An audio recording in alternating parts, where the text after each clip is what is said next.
Thanks and welcome to the third and final installment of Why We Hate Us by Dick Meyer. We're all happy that it is the third and final installment. Somewhat.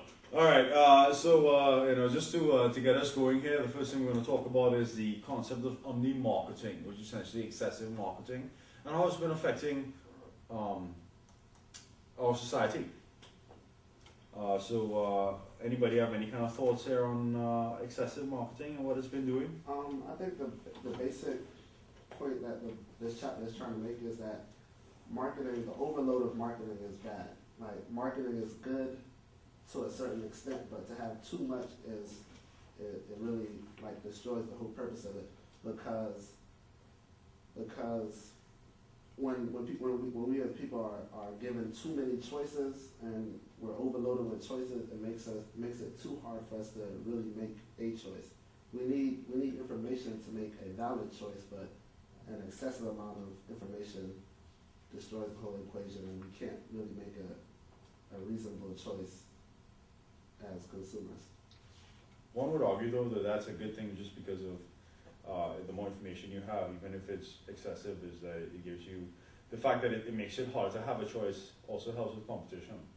Also helps the idea of competition. Regard, I would say, like, there needs to be competition in this world and in business in particular. But when you have 20,000 different flavors of ice cream, it's stressful. Like, it's just pick a damn flavor and get on with it. And I think that's the point that Meyer's trying to make. We don't, and as far as in marketing goes, you just have so much coming at you all the time, as far as banks, what to wear, what to drive, all that type of stuff. Like, it's an overload, and we need to have a little bit limited choices, I think. It's actually a funny story, and I was at dinner, I think it was 2 days ago, and so I got a phone call, and don't recognize the number, and so the number comes up, and she says, hello, so-and-so, you'd be interested in this, and this. And I was like, I'm kind of busy right now, I really can't help you. And she said, it'll just take a few minutes. So I was like, I'm really, really busy right now, I really can't help you.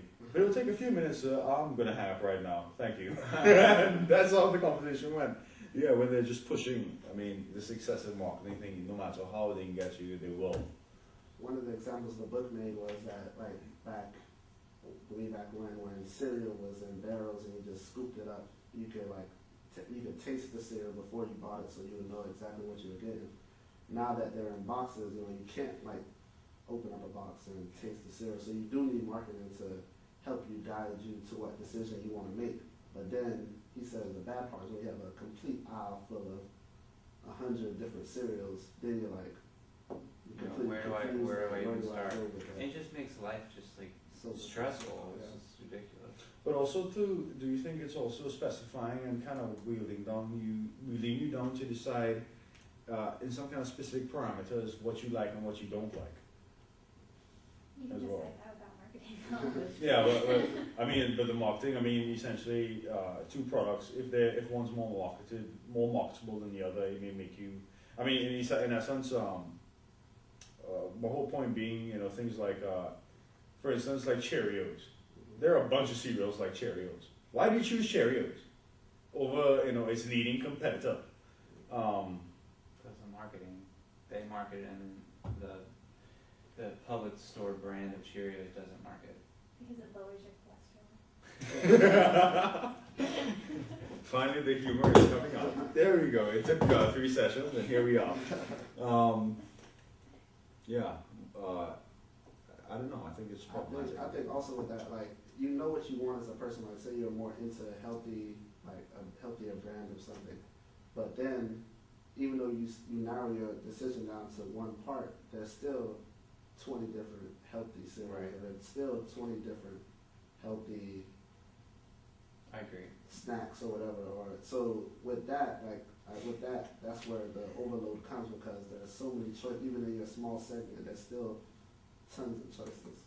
I work for a timeshare resort though, and the minute you step onto that property, you are being, if you don't already own a timeshare there, they are shoving one down your throat. And there's no choice there. There's the one property and you're there, and it doesn't matter. Your whole vacation is like you need to buy it because of this, you need to buy it because of this, you need to do this, you need to do that, this is great, this is wonderful. So it's like, I don't know. I think that's the biggest marketing bully, is timeshare resorts. But how many timeshare resorts are in that area? Was it Orlando?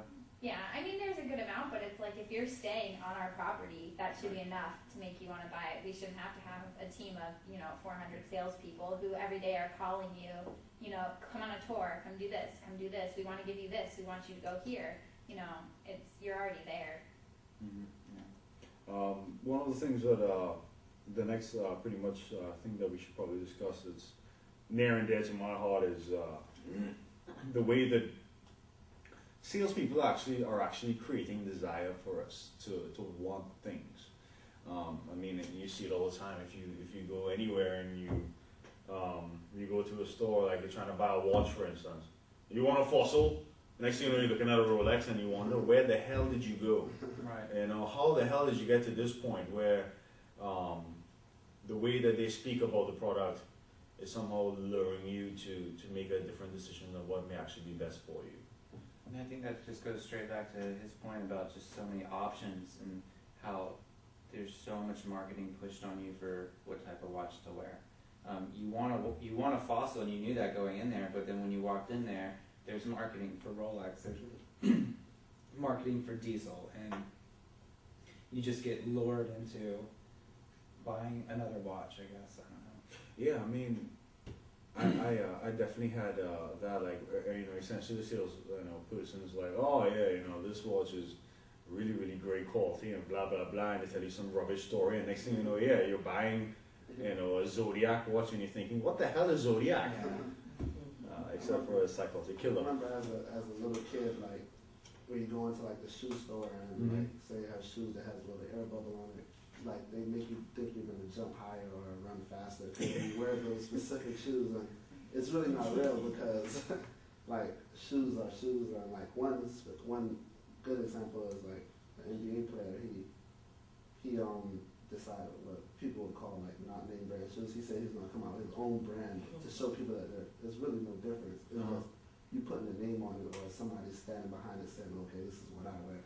And I think that's what another thing that creates the desire is the desire in us to be somebody else, or to be phony, or to be somebody who I guess not who we're not. So we buy those things to fit into that category, into that. That's so true, especially when it comes to that, because Jordan has made a huge name of himself. He's profited a whole lot off the omni marketing, and he really doesn't even have to market his product anymore, because everywhere you go, everyone wants a pair of overpriced sneakers. Yeah. That he used to come out with a new pair every other week. So as soon as you buy and wear your new pair of shoes, they're old within another week, and you have to buy another $150 pair of shoes just because it's in style right now. Right. Yeah, this is absolutely ridiculous. The idea that, but it's true though. Advertisements, salespeople, they do create desire for things that we have no need for, and we've known this for a long time. Yet we still will do it.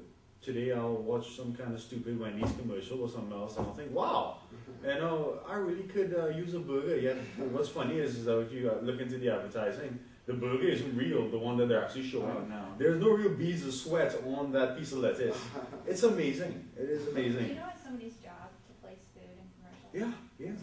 Yeah, and usually it's not real. It's not, and none of it is real. It's not the actual burger. It's, because, it would be slimy after a while. It's kind of rubbish. We learned that in hospitality, that there's like, it's your career, just make food look nice. Yeah. What a horrible, horrible career. All the rubbish that we talk, we do need marketing. Marketing is important. It does give us a certain amount of information. But by the same token, we can all agree here that we don't need too much of it, because it annoys the piss out of us in one regard, and at the same time makes it almost harder for us to choose a product. Agreed. That pretty much sums it up. It does. Number 8. Character. Okay, moving on. Talk about a funny topic. Character in public figures. One of the big things is